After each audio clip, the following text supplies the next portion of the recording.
crazy. I'm crazy for feeling.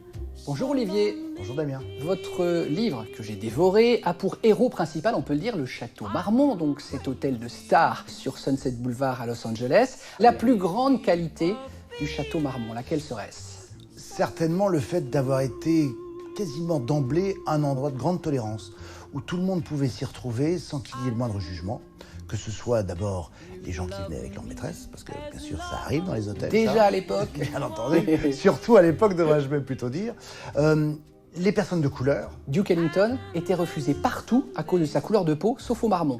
Oui, alors que le Beverly Hills Hotel ou que le Roosevelt Hotel, qui était sur Hollywood, et qui est d'ailleurs toujours sur Hollywood Boulevard, n'acceptait pas que les personnes de couleur réservent une chambre, Duke Ellington, déjà énorme star à l'époque, n'avait donc pas accès à ces hôtels-là, sauf au Marmont.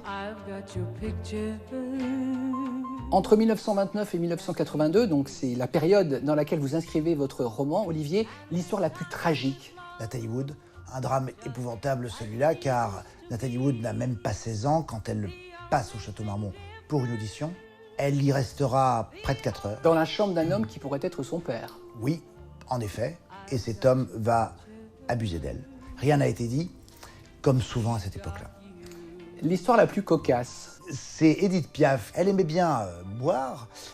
Elle avait, paraît-il, éclusé à peu près toutes les bouteilles du Château Marmont. Et la nuit n'étant pas finie, elle est allée au Jardin d'Alla, qui était un autre hôtel, qui se trouvait juste en face du Château Marmont. Elle a traversé le Sunset Boulevard. Elle a continué à picoler au Jardin d'Alla.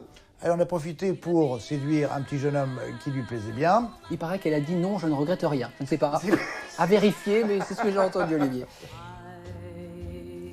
Pour terminer, l'endroit le plus stratégique, finalement, Olivier. C'est la piscine. Lors d'une fin de journée d'été, un jeune homme qui était connu, très connu même, qui s'appelait Tab Hunter, qui était une immense vedette de la Warner. Beau gosse blond. Voilà, le profil type du Californien surfeur. Ce jour-là, il fait ses longueurs et quelqu'un dit à Tab Hunter, j'aimerais te présenter Anthony qui vient d'arriver sur Los Angeles. Et Tab Hunter croise le regard d'Anthony Perkins et c'est le coup de foudre immédiat. Et ils finiront même par rester ensemble 2 ans. Si ce n'est que Anthony Perkins avait une vision, d'abord il était très conscient, comme Tab Hunter cela dit, que si ça devait se savoir, c'était la fin de leur carrière mutuelle.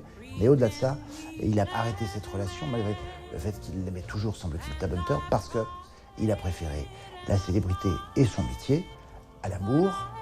Ça finira tragiquement aussi pour Perkins. La suite dans ce formidable roman d'Olivier, Un château pour Hollywood, édition Séguier. Bravo, monsieur le romancier, sincèrement. Non, mais si, non. C'est un premier. Si, oui, non, mais si je dis que c'est bien, je m'engage, parce que si les téléspectateurs le lisent et je trouve que c'est pas bien, ça va tomber sur vous. Ça va sur moi. Merci Olivier. Merci à vous Damien. Laurent, bel été, à bientôt.